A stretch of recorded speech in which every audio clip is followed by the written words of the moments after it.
Hello, I'm Enzo, and today I'll be playing Oxygen Not Included. And today I'll be going over rust and regolith melting. So I should start. Why would you want to do this? Well, there are two important reasons.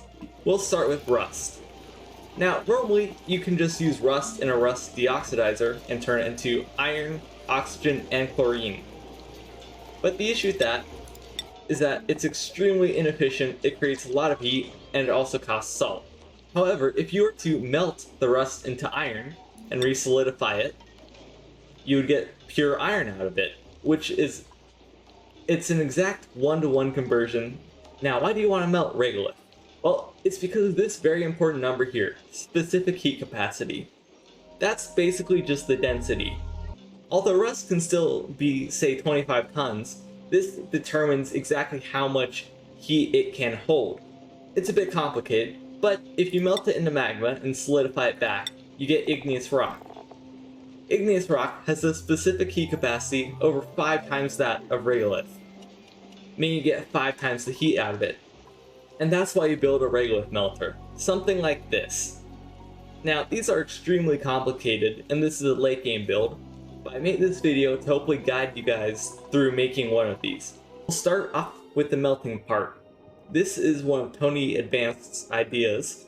Basically, diamond has an extremely high thermal conductivity, meaning the regolith on the conveyor rails conducts heat very well, melting very quickly. We have the magma exchanger up here that gives us our heat.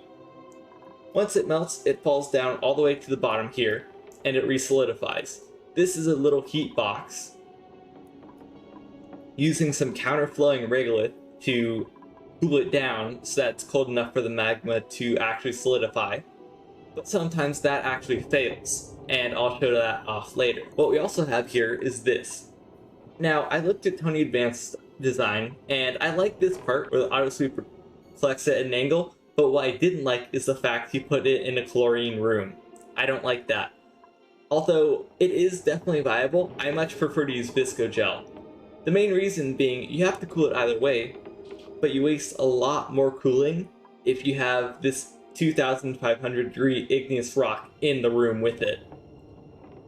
Although chlorine has the lowest thermal conductivity of any gas in the game, it still will conduct heat with that extremely hot igneous rock.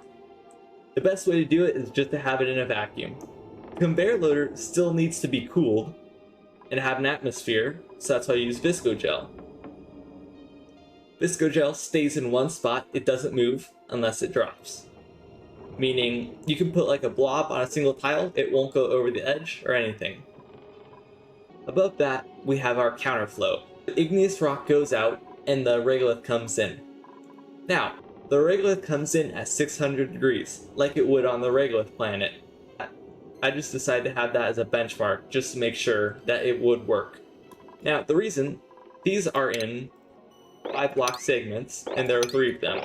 I used to have 2 10-block segments, but there was an issue. It was way too efficient and the system would keep breaking.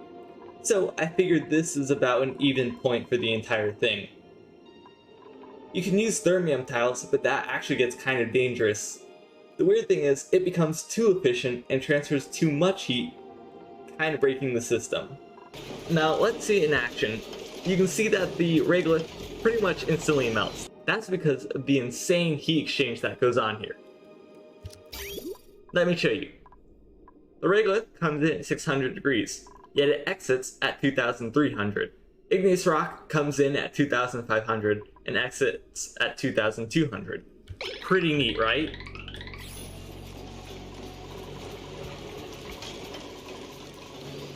Then it goes into here for even further heating. At that point, it's practically ready to melt. It only needs to go up a few layers before it actually does. The lava that actually flows down again kind of preheats this as well. It's a pretty amazing system. Now, these are just empty packets, and whenever they hit a block to update them, like these conveyor bridges, it'll actually update and delete it. This conveyor bridge system is a loop, so that regolith can infinitely loop here and melt, while new regolith isn't put on the line. Since we're here, I think I should go over this in detail. I've had to look a bunch of this stuff up, and I want to make a video so you guys can understand this easier. This is our magma heat exchange area. We're using diamond tiles, and I use thermium doors here. You don't have to, it's just the most efficient. Steel works just as well, but you can't really use anything else than that because it will melt. This is hot stuff. The entire build goes as shows. This diamond tile section here is 5 tiles. 3 of it is magma, there's a door at the bottom. 2 blocks above the magma, there's a door here. Let me go into the automation. Let's start with the Thermo Sensor, kind of the masterpiece of it all. Once the lava goes below 2650, that's the point where I want to dump all the lava and bring in a new batch. So what that does is it sends a signal to this memory toggle. This is a very important piece, and it activates this door. While it's doing that, this thermo sensor sends a signal to this filter gate. How the filter gate works is if it receives a signal for longer than 5 seconds, it'll open this door and send a reset signal, resetting that, closing that door, allowing the magma to drop but not fall all the way down. It also closes this door, preventing any more magma from coming in, giving you that perfect 3 blocks of magma. The dimensions for this are very important. This is 9 blocks long, with 1 block there to control the magma flow and another one there. But this down here is the centerpiece of the show. 9 blocks. Remember this, with a drop of 3. With 2 mesh tiles here, made of steel, of course. The design is like this for a very specific reason. It's how the physics in this game work. Once the magma is dropped, which I will do a live demonstration, we'll just go ahead and save that real quick and then change it. We can see it creates small packets of igneous rock instead of freezing into one big chunk and breaking the entire system. Normally, you just have insulated tiles here, but this system has been really weird for me, so I use diamond window tiles, and you have to have a temp shift plate here. That keeps this mesh tile cool, so that when the magma hits it, the magma actually does freeze. So far, I've actually had no problems with this. The only time I did have an issue was when I used debug mode, and went into crazy speeds, and that broke a lot of stuff in here. This steam room's different from the others, in the fact that we actually have 6 steam turbines. This was just a test to see how it would work, and it does work very effectively. Now, the diamond is made of window tiles, with temp shift plates in a pattern like this. There's also an auto sweeper and conveyor loader. Now, this tile doesn't need to be thermium, but I just wanted to test it to see how well it would work. Over time, as you can, probably see, you'll get hundreds upon hundreds of tons of igneous rock in here. I built this system so eventually you might want to take it out, and that's what its purpose is. Now, I recommend actually routing it through this place to cool it down instead. My other plan was to send it here through this system if, say, you ran out of Regolith and you still wanted to use it somehow. This is a backup. And the Thermo Aqua tuners. I make these usually out of thermium. In this room, steel would be okay because it doesn't get too hot, but in the other rooms, I recommend thermium. Now, I should go over the plumbing. This is an extremely special system. I'm using this method so that if the Thermo Aqua tuner does activate... Oh, I must have overfilled it by 1. Whoops. Usually there won't be a blob there, but I must have broke it. That's really bizarre, actually. Anyways, the piping looks weird because originally this room was 1 smaller than it is. That's basically what I'm meaning to say. And this system can support 16 turbines. Now, you only need 1 for 5, but this was being weird with me, so I had to separate it into 2. And the reason I have the liquid output here is that it's extremely close to the igneous rock, so it can cool it down faster. I should also explain this part. This part was designed to help solidify the magma, but I have an issue with it overheating on me, creating a huge magma pool, breaking the entire build. So what I did instead, you always have steam in here, and that's supposed to help with it, but it just got hotter with time. What I did was I put a thermo sensor and a mechanized airlock here, This is your average door system to control the transfer of heat. When they're opened, they don't transfer heat. When they're closed, they do. And as stupid as it looks, I just ran a bunch of window tiles made out of diamonds straight to this room, and it actually surprisingly works very well. This is also set to activate when it goes below 2500. That means the door should always be open, not transferring heat, until it's above that temperature. It closes, and then it transfers heat to cool the place. Now let's talk about the steam turbines, and the entire reason I made this design specifically. So I enjoyed both Francis John's and Tony Advanced's ideas for the Regolith melter and a rust melter, but there are issues with both. Let's start at the first one. This one was designed as just a pure counterflow. I just wanted to see how this thing worked. But I had an issue with this. This is a replica of Tony Advanced system. How it was supposed to work is you have a timer here letting small blobs of magma go through. Now, I don't really think it works anymore for some reason, and it didn't really work for me. I got angry at this idea and abandoned it very quickly. This is a broken system. This was my second attempt, and this was just pure heat deletion. I wasn't really going for power here, just trying to remove as much heat as possible and have hopefully cold iron come out. Well, it's 200 degrees, but that's pretty cold for a system like this. And that's what brought me to my third design, the hybrid, where I used Francis John's magma dumping system and Tony Advanced's melting system. Tony Advanced, he had a crazy long steam turbine setup. I had to fix that. That was way too big for some planetoids in space down. So I compacted it down to this. Now it's still very large, yes, but we'll get to that. Before I start, I know you guys see this. This is not important. These gas pipes are not important. I cannot stress that enough. Their only purpose here, you do not have to have them in your build, is just to cool off these auto sweepers. This is what supplies the entire build with rust and regolith. Let's get to the steam turbines. I have rooms of 5. Now, I could have done 6 here, but this is just how I designed it. I tried this many times, trying new loadouts every time, seeing what worked, but this is about what works. It's your average steam turbine setup, but usually you'd have all the water running to one pipe. Here I give each steam turbine its own pipe, just so that you can delete as much heat as possible, and the heat deletion is spread out, not just focused in one little spot. For the thermo aqua tuners, I usually put them to, if they go above 100, then it cools it. I was trying 50 here as kind of a stress test to see how well it would do, and it works pretty well. I heavily recommend that you make the thermo aqua tuners out of thermium. Steel is possible, but you have to lower the room temperature.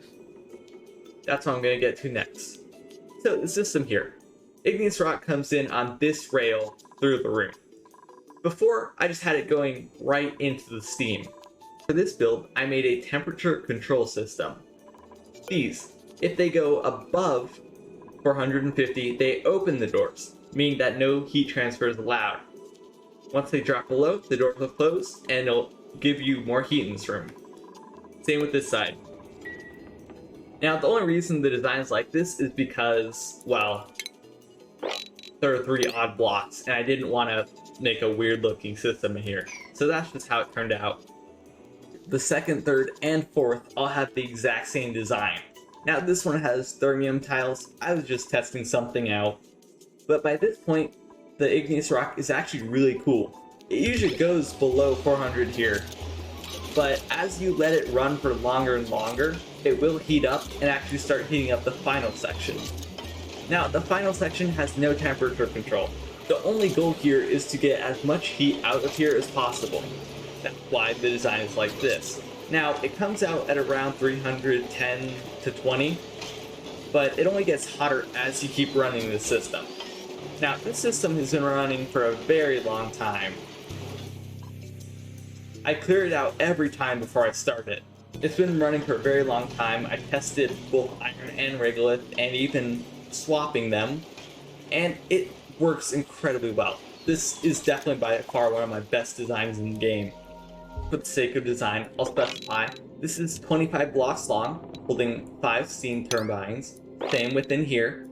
And I use 2 kilograms of hydrogen for each space in here. And if you want to do that in vanilla, it's actually quite simple. Just destroy that block, put in, you can either do a high pressure or normal gas vent. It'll stabilize over time. But when you're done with that, you can go ahead and remove that. I'm not 100% sure if you can actually sweep that. Maybe you could do some stuff with an auto sweeper if you really want to take it out. Otherwise, just place the tile there, and for our sake, clear floor. In here, I use about 5 tons of water. 1 ton for each steam turbine. I don't know, I've just kind of found this balance and I think it works out very well. This is a very important note. For the wiring here, I think you can use pretty much any metal besides lead. Lead will melt. Aluminum shouldn't melt, but I don't usually risk it. I usually go with gold because it has a pretty high melting point and I have so much of it in my world. Up here, you can go with anything. This should never get hot enough to melt lead. If it does, you have done something seriously wrong.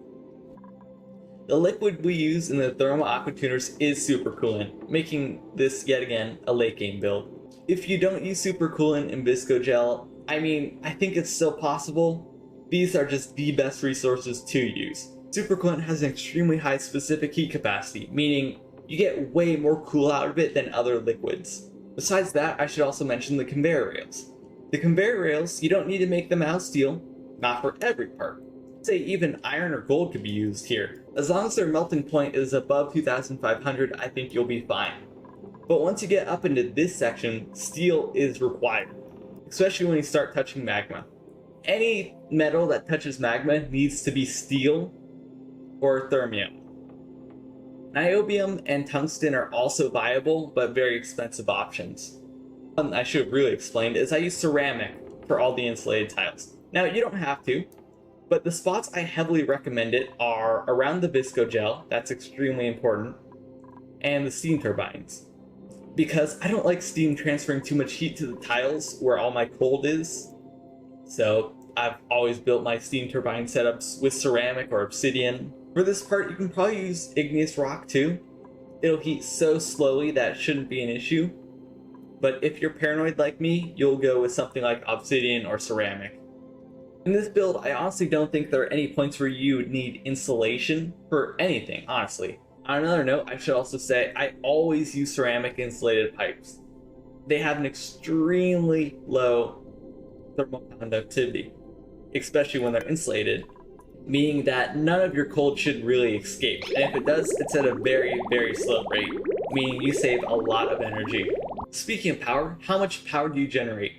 Assuming all of these steam turbines are going at max, you get about 25,500 watts. There's also, of course, the cost of the Thermo Aqua tuners, but it's completely worth it. Now, this isn't as much as Tony Advanced's build, but that's for a good reason. It's supposed to be a hybrid. Yes, it can melt Regolith, but it's also designed to melt rust. As a matter of fact, let's show that off here. First thing you'll want to do is change your input material. Consumable ore, rust. Now, sure, you could melt other stuff in here, but the metal refinery is way better for that, trust me. It's not worth something crazy like this. We can even see how the rust and Regolith meet here. Now, there's something very important you should know. The Thermo Sensor. It's set to below 2650. That's for Regolith. If you're melting rust, you have to, and I mean have to, go 2850. You could use 2800, but what that means is, it's hard to explain. This basically keeps looping until it just barely gets enough heat out, and then it drops. Because rust melts at 2794 degrees, you don't have much room there. I do this so that you can just get a fresh batch of magma in pretty quickly. Speaking of magma, how much do you use? Not much, honestly. You use such a tiny amount of magma. It was up to here before. I've been running it for about 100 cycles now. If you use that little magma in that much time, I think you're fine with this build. Now sure, there have been a few redesigns, but still it has been the same build for 100 cycles. So that little magma use in 100 cycles, pretty impressive. And this not breaking until I put it into overclock mode is pretty neat. We even get a golden opportunity to see it again. Although I'm scared it's going to break each time, for some reason it doesn't. And this room will keep sapping heat out of it until the end of time. Even if you disable this for a long time, it'll still keep going. Although the issue is you do eat through more magma if you're melting iron, just because you can only get about 300 degrees of heat out of this before you have to throw it away. As you can see, it melts exactly like Regolith does, but it melts way higher up. That's just what happens when you have a material like this. Let's look at the counterflow. The rough comes in at about 80 degrees, that's kind of my average for it. It comes out about 2000 degrees. Iron comes in at about 2800, leaves at just 800. That's pretty pathetic, isn't it? That is because iron and rust have the exact same specific heat capacity, making it not very viable if you're trying to generate power. I made this video so I could teach people about how rust and Regolith melters work. You guys can completely use my design. I heavily recommend it. That's why I even showed a bunch of the dimensions and how the automation works in here, just so you guys can hopefully recreate this in your world. Of course, it is a very late game build requiring a lot, and I mean a lot, of materials that some can be very expensive, like visco gel and super coolant. But anyways, really do hope people enjoy this. I make these tutorial videos to help people. If there's anything you guys want to ask, go ahead and ask me in the comments. I'll gladly reply. Oxygen Not Included is one of my favorite games, and I'm very knowledgeable about it. This is Enzo from LookIntoGaming, signing out.